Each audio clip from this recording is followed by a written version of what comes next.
Hello, everybody, and welcome back to the Modern Maze. It's been a long time since we caught up, so I hope everybody's doing well, everybody's safe and sound, and I hope that the first half of your year was everything that you wanted it to be and more. If not, we still got time. There's still another 6 months to get after it, so hope everybody is doing well. It's been a while. Couple of updates from me before we begin today's episode.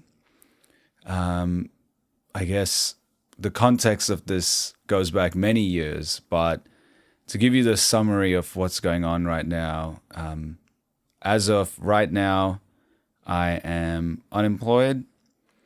I have moved back to my mum's house, and I'm going to be focusing on this full time. In about 3-4 weeks, depending on when this releases, I am booking a one-way ticket to Southeast Asia, India, and then Nepal, and maybe India, Southeast Asia on the way back. Not planning too much. I have a general flow of what I want to do, but very much leaving it to spontaneous decisions. Not to dive too much into my life and the reasons behind this decision, but it really just boiled down to I needed a career break and a break in general. Especially since I began this podcast, I really noticed the stress and the effects of the stress on my body and my mind for the first half of this year. And this was planned. I was going to do this a year ago. I came up with this idea of this career break. But I really needed it. And it's been 3 weeks since I quit work. And I'm definitely noticing how much I was just running at an unsustainable pace. So the first reason was to have a career break and to take care of myself. The second reason was just to travel and adventure. My family is from India, but I don't have my own relationship with that land. And so that's something that I want to see for myself and try and build for myself. So that was another reason for this trip. Another reason is I want to see the world again. It's been a long time since I've traveled properly, ever since COVID, really. And I want to see the world. I want to see the different ways of living again. When we talk about climate change and climate effects, so much of that right now is felt in poorer countries, and it's disproportionately affecting poorer communities. And so I want to see that. I want to feel the energy of that. I want to witness that for all that it is. So I think there's going to be a lot of great learnings. I plan on bringing the mic with me and podcasting along the way. And just thought I'd give that little update. So it's been really busy the past couple of months, really. But things have finally slowed down. And I've got a couple of episodes planned before I take off.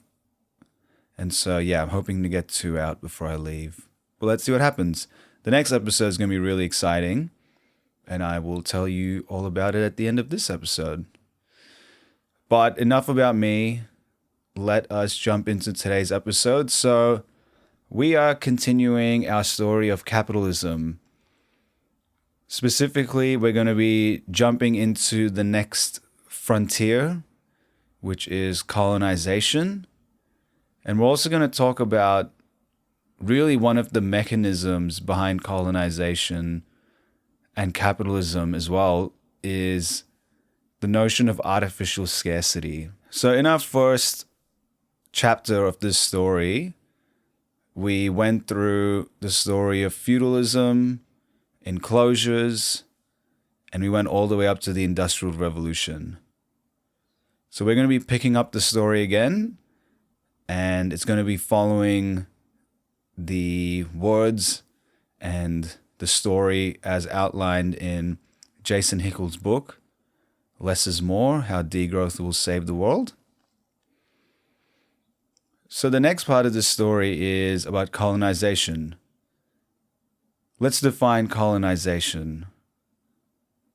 Colonization is described as a form of domination and can be defined as the forcible takeover of the land of indigenous peoples and the exploitation of the land and the people, ignoring the laws and customs and rights of these indigenous people. So I think it's really important to openly discuss and really think about the long-lasting effects of colonization all the way into today. How much of today's environmental and social challenges can be linked back to this period in human history? And the purpose of this is not to blame anyone or, make people feel guilty, but rather, just how much is it relevant still in what we see in the world? Like, have we completely gotten over it, or are the effects still here? So many of the world's former colonies are still considered the developing world, such as Africa. But colonizing countries are often the first world countries, and they hold a majority of the world's wealth and annual income.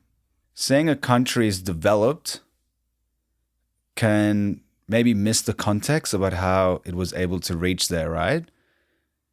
Often it was on the backs of others. Colonization still occurs in our modern day.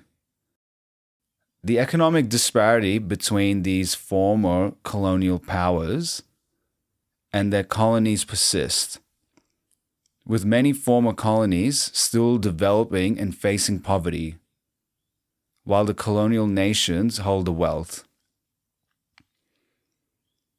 The inequality is rooted in the historical exploitation during the colonization period, where the resources and wealth were extracted to benefit the colonizers. So today, these countries, for the most part, are free and independent, but they still struggle with economies shaped by their past, lacking infrastructure and stable institutions, because these countries became built up to supply the wealthier countries with cheaper labor and resources, as opposed to them building their own self-sustaining economies. So it's almost like they built themselves to provide stuff for wealthier countries as opposed to building up their own infrastructure. So structurally, that's what's going on. There's still lasting effects very much to this day. How about we go a level deeper? What are sort of the morals and values during colonization that may still be lingering today? And I'm going to link this paper in the show notes as always. Came across a pretty interesting paper that talks about this. It talks about 6 ways that colonial mindsets still affect sustainability outcomes. I'm not going to go through all 6, but one of them is assumptions of comprehensive superiority. So colonization really embedded a belief in European superiority across all aspects of society, from racial hierarchies to the dominance of Western knowledge systems. This led to the marginalization of non-European cultures and values and wisdom. Another one is appropriations of cultural privileges.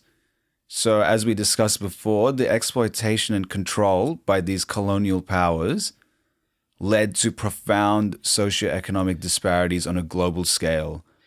So wealth accumulated in the global north at the expense of the global south through mechanisms like economic dependence and exploitation. Another one is the extension of controlling imaginations. So this colonial era impacted how knowledge is viewed, promoting an Eurocentric worldview that marginalized diverse cultures and ways of knowing. So this influenced modern technologies and scientific developments, often prioritizing control over nature and people. So these views really sideline the deep ecological understanding that's present in many indigenous cultures. And these are really crucial for addressing global challenges like climate change. There was an assumption that only textbooks have the right answers, while ignoring the wisdom of those who've lived in harmony with nature for centuries. So looking at colonization is important because if we're looking at a sustainable future, it's important that we learn the mistakes from our past and acknowledge the impact that colonization had on the world and may continue to. In order to really remedy something or fix it or to come up with the solution, the first step is acknowledging the problem that's there. Colonization in a lot of parts of the world has gone, but how conscious do we need to be of the lingering effects? How much of this baggage do we have to clear in order to move forward? So with that little preamble, let's jump into our story. So when the Europeans started to colonize the Americas after 1942, storybooks can often tell us that they were driven by the romance of exploration, discovery, and adventure. However, it was a direct response to the disaccumulation of the elite's wealth that had been caused by the peasant revolutions in Europe. This era is known as the Age of Exploration or the Age of Discovery. It is a time when Europeans began exploring the world by sea in search of new trading routes, wealth, and knowledge. It began in the early 15th century and lasted through the 17th century. In a similar way, really, that they enclosed their homes, the elites sought new frontiers abroad, starting with Christopher Columbus's first voyage to the Americas. He dreamed of finding new trade routes to the Far East, and instead of reaching India, he landed in the Bahamas. And this journey by Columbus really opened the door for the Spanish conquest of the Americas. In 1525, the very year that German nobles massacred 100,000 peasants that were revolting, the Spanish king Carlos I awarded the kingdom's highest honor to Hernan Cortes. He was a conquistador who slayed 100,000 indigenous people when his army marched through Mexico and destroyed the Aztec capital. So that goes to show you some of the values that were being promoted and the mindsets that was being honored and awarded during this time. Let's quickly talk about the economic impact. It's really quite enormous, and I can give you all the figures, but it's just quite difficult to even believe or grasp, I found. I'm going to give you a few. So from the early 1500s to the early 1800s, so 300 years, this is just one example only of many, colonizers shipped 100 million kilograms. I don't know why I said million like Donald Trump just then. Million. Colonizers shipped 100 million kilograms of silver out of the Andes and into Europe. This played a key role into the rise of European capitalism because it provided the surplus income that ended up being invested in the Industrial Revolution. So they used this money to buy land-based goods from the East. And this surplus enabled Europe to shift its population from agriculture to industrial production. And it also funded the military expansion that powered further rounds of colonial conquest. Similar thing with cotton. So cotton was one of the most important commodities in Britain's industrial rise. Sugar as well became a key source of cheap calories for the industrial workers. And all of these came from colonized countries. Colonisation provided the raw materials which fueled the Industrial Revolution. What about the human and ecological cost? Let's go back to cotton and sugar. They did not grow in Europe. And so in order to get access to this, Europeans took millions of acres across Brazil, West Indies, and North America. And it's around 25 to 35 million acres of land. And was this done in a conscious manner? No. And there was massive ecological damage that was pretty unprecedented at that time. And that was the first time that land had ever been treated like that. Up to 5 million indigenous Americans were enslaved to power the mines and plantations. Around 15 million humans were shipped from the Atlantic to Africa. From Africa to the Americas during the first 3 centuries of human trafficking, essentially, by European powers. There was also subtler forms of appropriation at work. In India, the British colonizers used a nasty tax system to extract an extraordinary quantity of goods and resources from the country's farmers and artisans. This was valued at around $45 trillion out of India. And again, this surplus allowed Britain to buy materials like iron, tar, and timber, which again were essential to the industrialization. The surplus was used to help start settler colonies like Canada and Australia, and to pay for the British welfare system. After the 1870s, they finally began to address the poverty generated by enclosure, but they were using money that was, from other nations taken forcibly. So this happened across Latin America, North America, Africa, Asia. And this is all to say that the rise of capitalism and the Industrial Revolution did not occur naturally. It required commodities produced by enslaved workers on land stolen from native people and processed in factories filled with European peasants who had been forced off their lands through enclosure.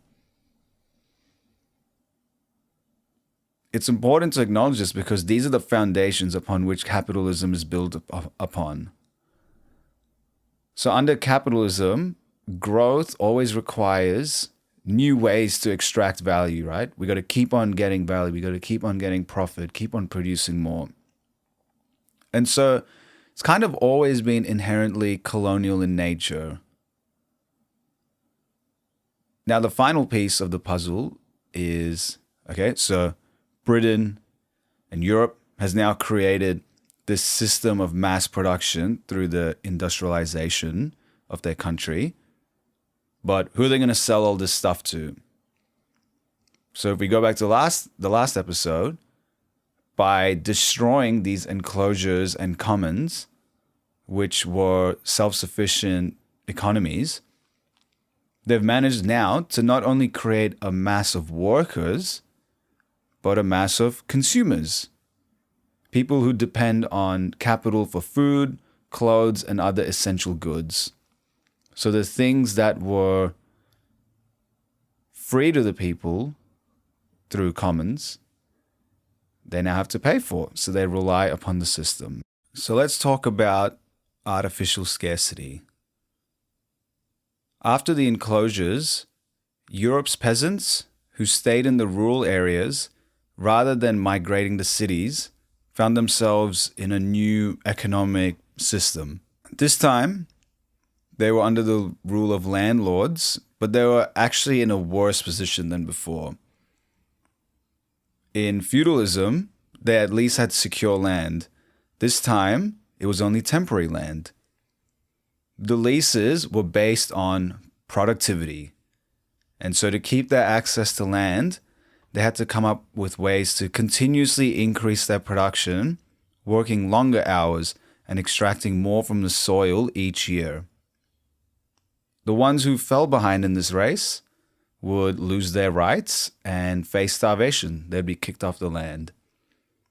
What this did was it put peasants in direct competition with one another, transforming what was once a collective, cooperating society into one that was organized around competition. Now, this moment is a pretty huge moment in human history because for the first time, people's lives were dictated by the rules of increasing productivity and maximizing output. It no longer became about meeting your needs, being rested, living a balanced life. Instead, it became all about profit and capital. So the same thing was happening in cities. So refugees from the enclosure process who ended up in urban slums had to now work for little wages. Because there were so many refugees and the jobs were fewer, the cost of labor fell, and it destroyed the system that protected the job of skilled craftsmen. Workers were under constant pressure to produce as much as possible, working longer than they ever had prior to enclosure. So while feudalism was a terrible system, seems like the system that they've been put into isn't much better. Now, this forced competition did increase productivity by a lot. Between 1500 and 1900, the quantity of grain that can be extracted per acre of land increased by 4 times. And this productivity was used as the justification of enclosure, making the theft morally justifiable because it allowed a shift to intensive commercial ways that increase agricultural output. Today, that same logic is used to justify new rounds of enclosure and colonization, whether it be of lands, forests, the ocean, the atmosphere itself. But instead of it being called output, we call it growth or development.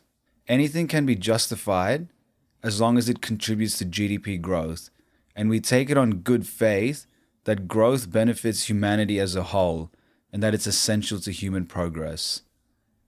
This is a little bit of an illusion, however, because while agriculture was booming, productivity was going up, more crop than ever, so total output was increasing. The profits only went to the landowners. It never went back to the people. And something crazy to think about is, while this output was increasing, the commoners were hit by 2 centuries of famine. None of these gains went back to the workers themselves, and in fact, wages declined during the enclosure process.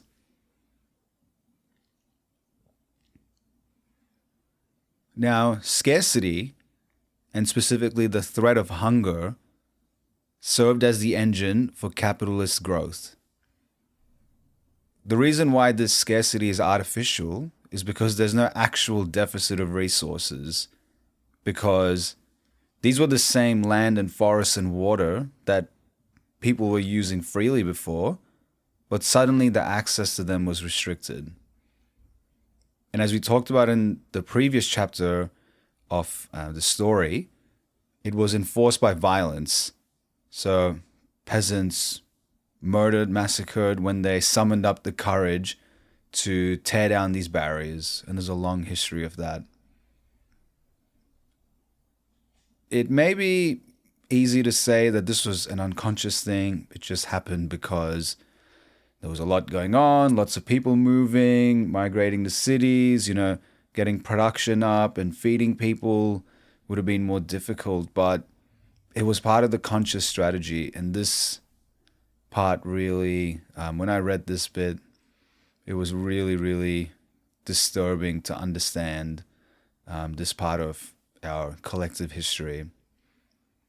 So there is plenty of evidence by commentary from landowners and merchants at that time who felt that the peasants' access to the commons during the revolutionary period had actually encouraged them to lead a life of leisure and insolence. They saw enclosure as a tool for enhancing the industry of the masses. In 1771, the agriculturalist Arthur Young noted that everyone but an idiot knows that the lower classes must be kept poor, or they will be industrious. The Reverend Joseph Townsend emphasized in 1786 that hunger will tame the fiercest animals. It will teach decency and civility, obedience, and subjugation to the most brutish, the most obstinate, and the most perverse. He's saying here that he sees hunger as being the only way to drive the commoners to do labor, to do work, and that legal measures can only do so much and cause distractions, whereas hunger is a silent pressure that just builds and builds, and it's going to tame the fiercest of people. It's pretty messed up. It's pretty messed up. So let's tie colonization back into this concept. So during the European colonization in India, colonizers pressured Indians to switch from subsistence farming to cash crop farming for the British export. So whereas they were previously farming to feed themselves, they were now switched to crops specifically for British export, including opium, indigo, cotton, and wheat. If anyone resisted, they were met with taxes, plunging Indians into debt and forcing compliance. The British Raj and East India Company further accelerated the shift by destroying granaries, privatizing irrigation, and enclosing the commons. Removing these systems was seen as a way to discipline people, again through the threat of hunger. This transformation of agriculture in colonial India, when they pushed Indians from the subsistence farming to cash crops, it really created a vulnerability to the market and environmental fluctuations. The destruction of communal support systems and traditional welfare meant that even during famines where there was a surplus of food, millions died because grain continued to be exported. And I think that really highlights the extreme consequences of artificial scarcity. Like there was food. There was a surplus of food. But it was being exported. In Africa, colonizers aimed to recruit locals for low-wage labor in mines and plantations. Africans, preferring their subsistence lifestyles, resisted such notions of labor. The Europeans took away their land and forced taxes upon them to try and coerce them into working. And if they were reluctant about that, they would force them off their land. Throughout European colonization, scarcity is a strategic method that was created to facilitate capitalist expansion. And this wasn't only by the British, but by the Spanish, Portuguese, and Dutch colonizers. This widespread strategy involved enclosing the commons and then enforcing labor. Interestingly, the history of capitalism, known for generating significant material productivity, right? Like that's what capitalism is known for. Interestingly, the history of capitalism, which is actually known for generating a lot of material productivity, right? Through the Industrial Revolution, everything that's gone on since we've become better and better and more productive at producing things, somehow there's a paradox because there's also a deliberate creation of scarcity and the resulting devastating famines. So to summarize that, scarcity, specifically the threat of hunger, served as the engine for capitalist growth. The scarcity was artificial because there was no actual deficit of resources, all the same land and forests and water. But suddenly, people's access to them was restricted. Let's pause and have a moment of reflection together. Is artificial scarcity still prevalent in today's world? Now, there is very much real scarcity issues that are increasing in the world, specifically natural resources. As per our last convo with Rachel, a lot of the conflicts going on right now can be traced to some form of resource gathering and scarcity. But what about the other instances of artificial scarcity? We have to ask ourselves, what else appears to be scarce but actually isn't? How much of our desires are created through elaborate advertising campaigns, and they create these new needs by playing on our psychology and emotions? A lot of consumption in industrialized countries actually comes from the artificial scarcity of time. As we work unnecessarily long hours, it leaves people with so little time in the day that they have to pay people to do things we'd be able to do ourselves. Things like the work culture, especially in corporate environments, being expected to work more than standard hours. Social media and entertainment, where we're doom scrolling and consuming hours of content. And marketing and advertising that can tell us that we need to work more to afford luxury items, and we need to always be hustling, and we need to increase our levels of consumption and activity. All of these things play on our perception of time. There's a problem with artificial scarcity, and that is that it is never solved.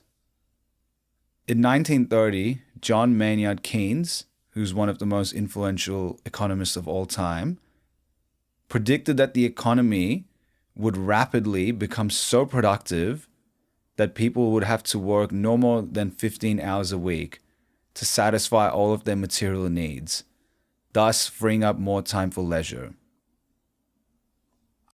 There's a problem to artificial scarcity, and that it's never solved.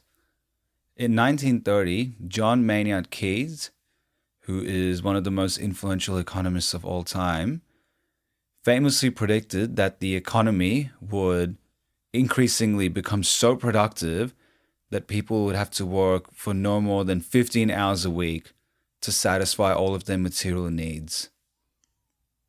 Now, productivity since then has long surpassed the point of abundance that Keynes saw. But his prediction about work has never become true, because instead of translating these productivity gains into shorter working hours, higher wages, guaranteed employment, the capitalists capture the benefits for themselves, increasing their profits while keeping wages as low as they can, and also retaining the threat of unemployment. In this way, capitalism transforms even the most spectacular productivity gains not into abundance and human freedom, but into new forms of artificial scarcity. It has to, or else it risks shutting down the engine of accumulation itself. An example here is Amazon, right? They've absolutely conquered the market. They've got all this sophisticated tracking and management technology, and they can achieve remarkable efficiency and productivity, right? They're killing it always. But what has that meant for its workers? The working conditions and hours for many Amazon warehouse employees remains demanding. Now, the wealth generated from these improvements has disproportionately benefit upper management and shareholders. And especially since the since then, the COVID-19 pandemic, they had soaring profits there. And in the same time, the base level workers have seen less significant benefits in terms of wage increases or reduced working hours. I'm going to stop our discussion there of artificial scarcity. I think that there's a lot more that we can talk about there. Would love to get a guest on, and I also want to continue my research in this. That also concludes our story of the history of capitalism. There's no part 3 planned right now, but I'm sure there will be eventually. I wanted to tell these first few chapters of the story. Again, a lot of the content here has come from the book Less is More by Dr. Jason Hickel. In fact, one of the other articles that I read in preparation of this episode was from him as well, so I highly recommend checking out his work in general if you're interested specifically about degrowth, artificial scarcity, capitalism. It's really fascinating stuff.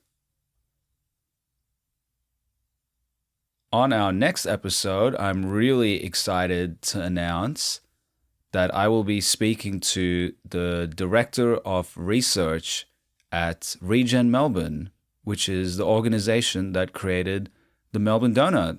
We're going to be talking about the Melbourne Doughnut, how it was created, what are the insights about Melbourne, what are the reasons behind some of the things happening. So we're going to really dive into the donut. I'm going to include a reference in this episode. Highly recommend everybody go check it out, have a play with it. It's really an incredible tool. And it's going to be sort of a follow-up episode to our second episode, which was about donut economics. If anybody has any questions that they would like to ask Alison, or any topics you want us to explore about Melbourne or the donut, please send them to me on Instagram at The Modern Maze, just one word, no caps. Our interview is scheduled in a couple of weeks' time, so I will speak to you then. As always, look after yourselves, take care, and looking forward to our next conversation. Namaste.